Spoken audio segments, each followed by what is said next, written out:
Sabe quando você se dedicou muito a um trabalho, deu o seu melhor e quando apresentou esse trabalho para o mundo pisou em você? Pois bem, foi exatamente isso que aconteceu com essa obra Cristo na Casa dos Seus Pais de John Everett Millay. E é claro que você deve estar se perguntando agora, não é possível, né? Esse trabalho aqui, absolutamente maravilhoso, um desenho absolutamente fantástico, foi alvo da crítica feroz das pessoas da época, e aquelas maluquices que você apresentou nos últimos vídeos, a aranha, o tubarão em conserva, todo mundo gostou. Exatamente isso, né? Para você ver como vida de artista é muito complicado, né? Vamos ver o que o pessoal falou dessa tela. Essa tela foi feita no século XIX, tá bom? Mas vamos tentar entender aqui. Vamos ver os críticos também da época, né? Olha só que legal. Esse aqui é o nosso pintor, né? O John Everett Millay. Daqui a pouco eu falo um pouquinho mais sobre ele, né? É mais legal detonar a obra dele antes, né? Então a revista Time, né, publicou o seguinte: a tentativa de associar a Sagrada Família com os detalhes mais mesquinhos de uma carpintaria, sem nenhuma omissão concebível de miséria, sujeira ou até doença, tudo terminando com o mesmo repugnante, a pequenez é nojenta. Então, essa obra aqui foi classificada como nojenta, repugnante, tá? Mesmo uma barata esmagada merecia mais consideração que essa obra. Pesado, né? Agora imagine o maior intelectual e pensador do seu tempo. Sim, o maior escritor se escolher você como objeto de crítica. Isso é o que o Charles Dickens vai fazer com essa obra. Olha só que legal, né? Maria, tá? Ó, Maria na imagem, essa mocinha que vocês estão vendo aqui, tá certo? Bom, isso é meio óbvio, né? Vamos ver como ele descreve Maria aqui, o nosso amigo Charles Dickens. Tão horrenda com a sua feiura que ela se destacava do resto da companhia como um monstro no cabaré mais vil da França ou na mais baixa taberna da Inglaterra, né? Ou seja, né, o cara conseguiu realmente fazer uma crítica aqui. Agora vamos ver o menino Jesus, né? Menino ruivo, de pescoço torto e choroso, em um roupão de dormir que parece ter levado uma cutucada, brincando numa sarjeta adjacente, né? Meu Deus do céu. Pescoço torto e choroso, né? Vamos ver o pescoço choroso e tortoso aqui. Caramba, né? Que pancada, né? O que está acontecendo aqui? Como uma obra dessa pode ter críticas tão ferozes, né?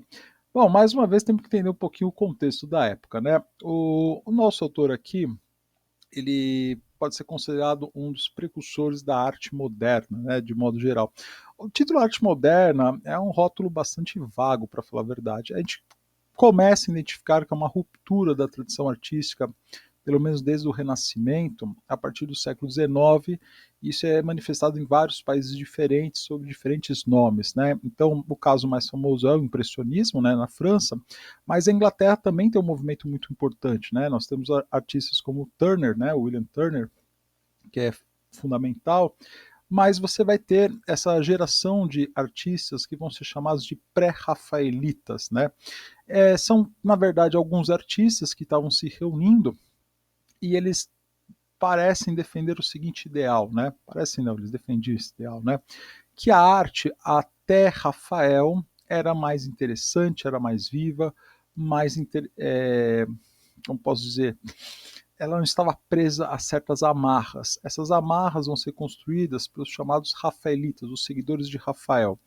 Vou mostrar uma tela do Rafael que vocês entenderem melhor, né?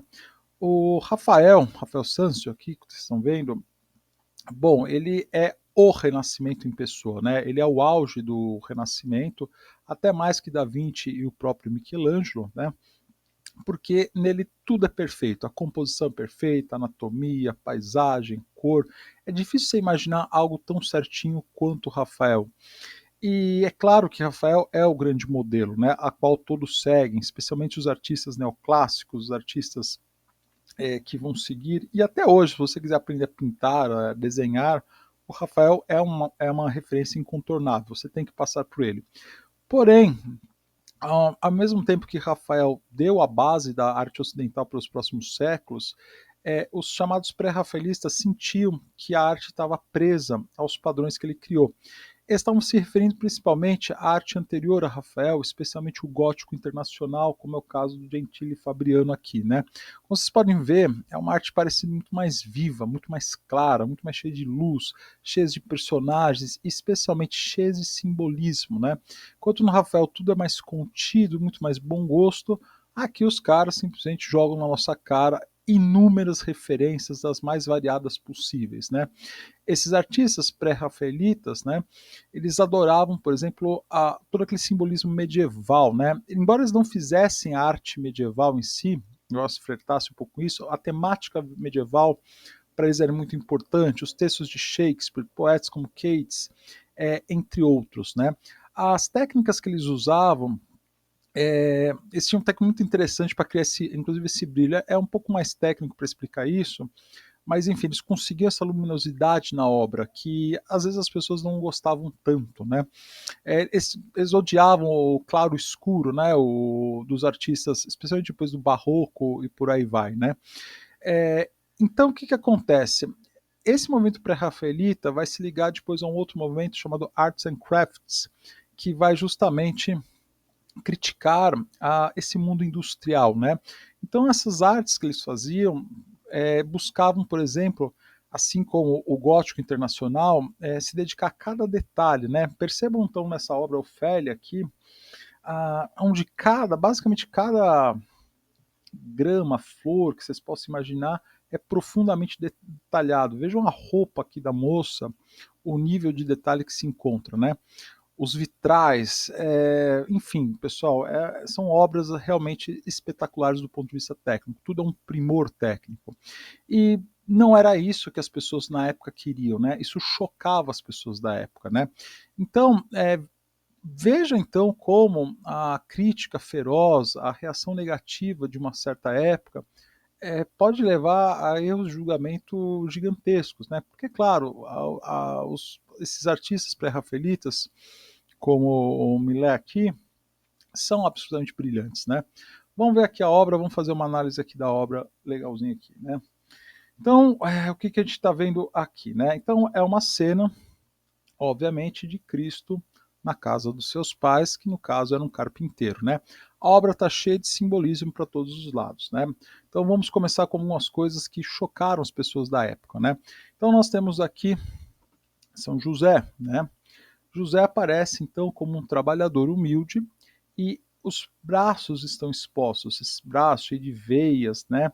De um típico trabalhador pobre. Isso pegou muito mal nas pessoas da época. Eles estavam acostumados com uma representação de José muito mais séria, né? Então, esses trajes aqui, de forma alguma, foram aceitos, né? Pois bem, Cristo, obviamente, já está com uma chaga. Pela historinha que se passa na tela, ele deve ter se machucado na oficina, já anunciando o seu futuro destino. Esse destino, por sua vez, já está anunciado aqui na escada, que vai levar ele ao céu, né? Aqui a pomba, que é o próprio Espírito Santo, e os instrumentos de tortura a qual Cristo vai ser submetido depois. E aqui nós temos a figura de Maria, né?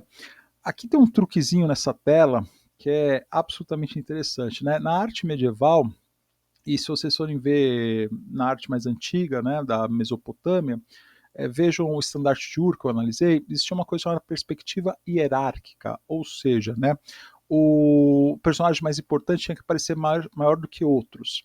Então nessa tela, olha só que interessante, Maria ajoelhada fica menor que Cristo, e todos os outros personagens são curvados diante de Cristo, em referência a ele, né? É muito sutil, mas muito poderoso, né?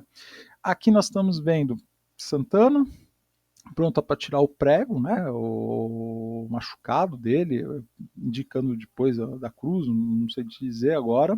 E agora vamos olhar São João Batista, né, que ele vai batizar Cristo, daí o seu nome, obviamente, ele já está com a bandeja, mas já olhando aqui para Cristo, tá certo? Esse carinha aqui foi muito legal, né?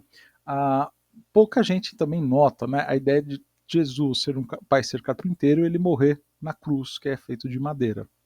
Alguns de vocês nunca perceberam isso, né? Esse personagem aqui nós não sabemos identificar direito, aparentemente é uma referência aos apóstolos, tá bom? Da Bíblia. Atrás, o rebanho, que obviamente é o rebanho de Cristo, somos nós, observamos a cena, né? Então é uma cena, gente, cheia de simbolismos, cheia de uma composição muito bem elaborada, a tela é muito clara, né? Perceba que não tem muito espaço para claro, escuro, pesado, né? Esconder a tela ou coisa parecida, né? É uma tela belíssima, né? Eu recomendo inclusive abaixar essa imagem com uma qualidade melhor para ver os detalhes, né?